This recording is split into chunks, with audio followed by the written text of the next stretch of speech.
going to talk about the tuning for the toms. Now I'm here with just one tom, but it's a pretty universal process with any tom that you're going to tune. As with any drum, it has a bottom head as well as a top head.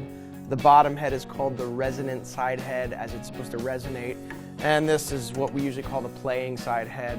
And typically what I want to talk about at first is just what we do with the resonant side head.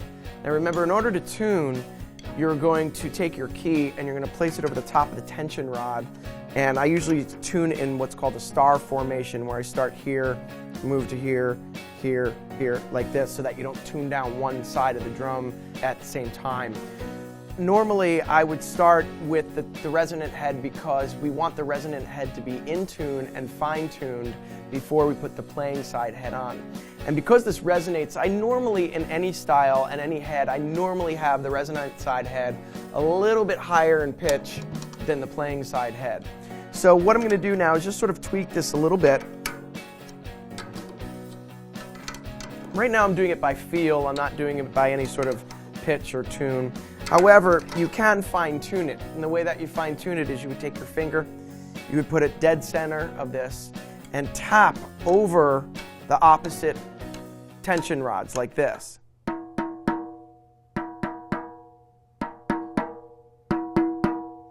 That's pretty close in tune. This one might be a little bit higher, so what I'll do is just lightly tweak this and lightly bring this down.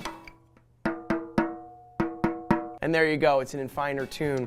And you would do that across the drum until you strike it and don't get any sort of overtones from the head.